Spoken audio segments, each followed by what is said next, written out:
Hong Kong hits you like a shot of adrenaline. The skyline explodes with light, towers of glass and steel pierce the sky. It's a city on fast forward, a symphony of energy. Markets overflow with exotic foods, the smells hitting you like a warm wave. People hustle, driven by ambition. Opportunity crackles in the air. This is the Hong Kong of postcards and movies, a place of frenetic beauty. But look closer, this is only one side of the story. Turn down a side street away from the glittering facade. Here, the city's heartbeat changes. The dazzling lights and luxury storefronts fade behind you, replaced by the hum of old air conditioners and the distant clatter of mahjong tiles. The alley narrows, shadows stretch, and the city's true face begins to emerge. One that most visitors never see, and many residents try to forget. The air grows thick with the smell of sweat and despair. Here, the humidity clings to your skin, mixing with the aroma of street food and the sharp tang of exhaust fumes. People move shoulder to shoulder, their faces etched with fatigue, their eyes darting between opportunity and survival. Every step is a negotiation for space, every breath a reminder of how little there is to go around. Here, in the shadows of luxury, lies another Hong Kong. Towering skyscrapers loom overhead, casting long, cold shadows over crumbling tenements and aging walk-ups. The contrast is stark, glass and steel rising above peeling paint and rusted metal. For every penthouse with a harbor view, there are hundreds of cramped rooms hidden below, where the city's most vulnerable struggle to carve out a life. This is the city of cage homes, tiny wire cages stacked on top of each other. Each cage, barely big enough for a mattress, is a world unto itself, a private universe of dreams, memories, and daily battles. Residents hang their clothes on makeshift lines, cook meals on hot plates, and try to find privacy behind thin curtains. The hum of neighbors is constant, a reminder that solitude is a luxury few can afford. Families crammed into spaces smaller than parking spots, children do their homework on shared beds, parents cook in kitchens the size of closets, and siblings learn to whisper so as not to disturb the thin peace. Every inch is precious, every possession carefully stacked or hung. Privacy is a memory, and comfort is a distant dream. The elderly sleeping on sidewalks, their only possessions in tattered bags. Many have worked their entire lives only to find themselves with nowhere to go. Their stories are written in the lines on their faces, in the slow shuffle of their feet, in the way they clutch their bags close at night. They are the silent witnesses to a city that has left them behind. These are the forgotten faces of Hong Kong's success. While the city celebrates its economic triumphs, these men, women, and children live in the margins, their hopes and hardships invisible to most. Their resilience is remarkable, but their struggles are relentless. They are the backbone of the city, yet their voices are rarely heard. Their stories rarely told, their struggles hidden in plain sight. Behind every barred window and down every narrow corridor, there are lives unfolding, full of hope, pain, and quiet determination. In the city's relentless pursuit of progress, these stories are easy to overlook. But if you pause, listen, and look beyond the surface, you'll find a Hong Kong that is raw, real, and deeply human. Meet Ama.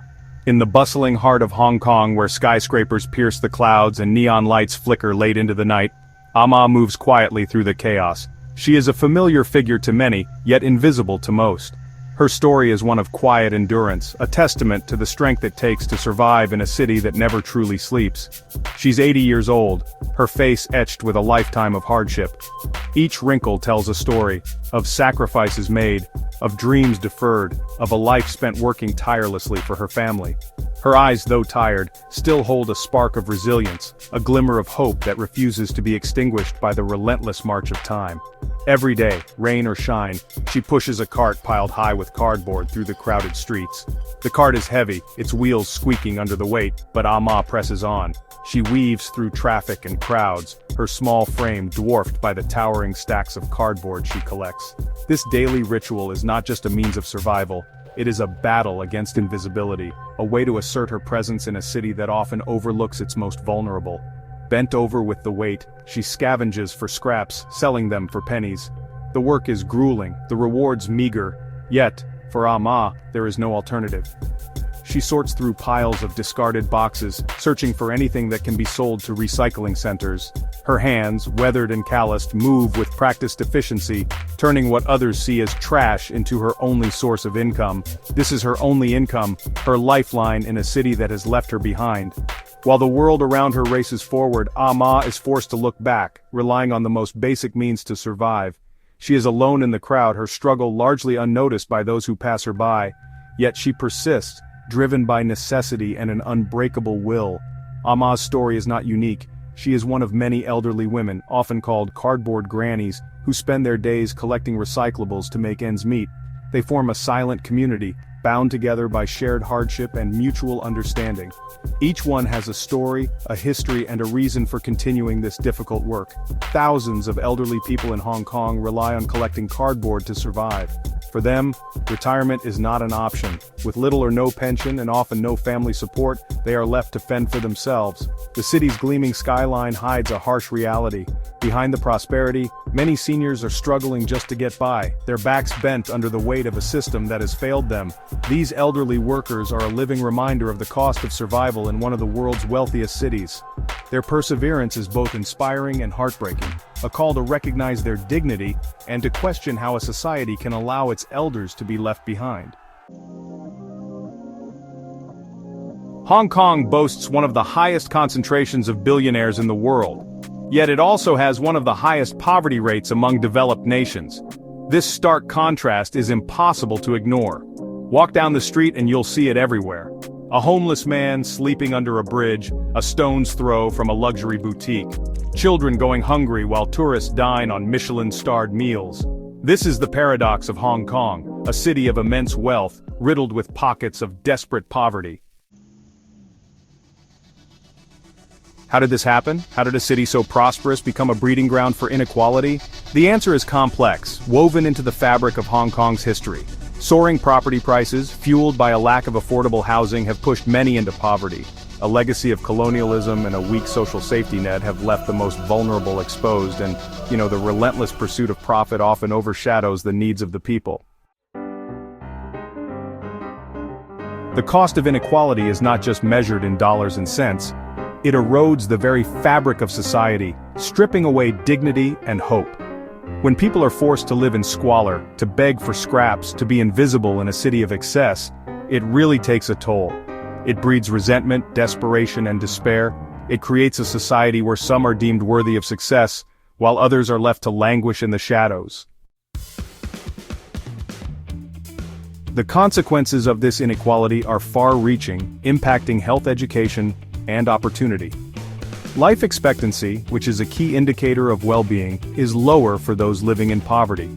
Children born into disadvantaged families face an uphill battle, their futures limited by circumstances totally beyond their control. The cycle of poverty continues, fueled by a system that honestly seems rigged against them.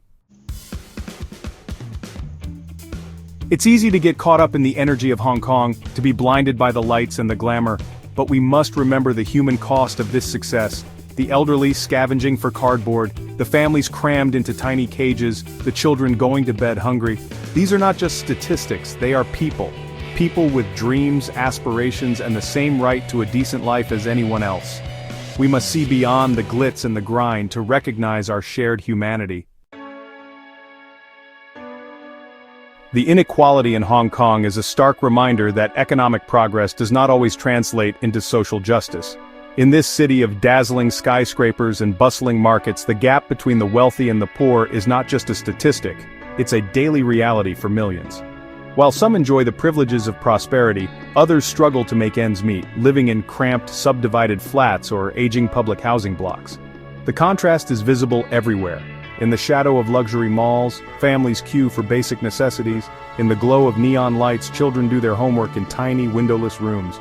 We must demand better, not just for ourselves, but for our neighbors, our friends, and the generations to come. We must push for policies that address the root causes of poverty, not just its symptoms. This means looking beyond short-term fixes and charity drives, and instead focusing on long-term solutions that empower communities. It means advocating for affordable housing, quality education, and accessible healthcare for all. It means holding our leaders accountable and ensuring that every voice, especially those of the marginalized, is heard in the halls of power. True change requires us to challenge the systems that perpetuate inequality and to work together to build a fairer society. We need to create a safety net that protects the most vulnerable among us. This safety net should not be a last resort, but a foundation upon which people can build better lives. It should offer support to the elderly, the disabled, and those who have fallen on hard times, ensuring that no one is left behind. When we invest in our communities through social services, job training, and mental health support, we invest in the future of Hong Kong itself. Every child deserves the chance to thrive, regardless of where they were born or how much their parents earn. Education should be a ladder out of poverty, not a privilege reserved for the few.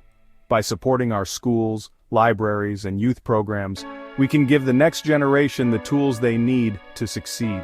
When young people are empowered to dream big and pursue their ambitions, the entire city benefits. This is not just about charity, it's about justice. It's about recognizing that everyone has a right to dignity, security, and opportunity. Acts of kindness and generosity are important, but they must be matched by a commitment to systemic change. We must move beyond temporary relief and work toward lasting solutions that address the underlying causes of inequality. It's about building a city that works for everyone, not just the privileged few. Imagine a Hong Kong where people from all walks of life can live, work, and play together in harmony. A city where diversity is celebrated, and where everyone has a stake in its future. This vision is within our reach, but it requires us to come together, to listen to one another, and to act with compassion and courage. The stark contrasts in our city are a call to action. We cannot ignore the realities faced by those living in poverty, while others enjoy unimaginable wealth. The divide is not just physical, it's emotional, social, and psychological. It affects how we see ourselves and each other, shaping the fabric of our society. If we want to build a truly inclusive Hong Kong, we must confront these disparities head-on. Let's start by listening to the stories of those living on the margins, by amplifying their voices, and by learning from their experiences. Every person has a story worth hearing, a story of struggle, resilience, and hope. When we take the time to listen, we begin to understand the challenges they face and the dreams they hold. Their stories remind us that behind every statistic is a human being, deserving of respect and opportunity.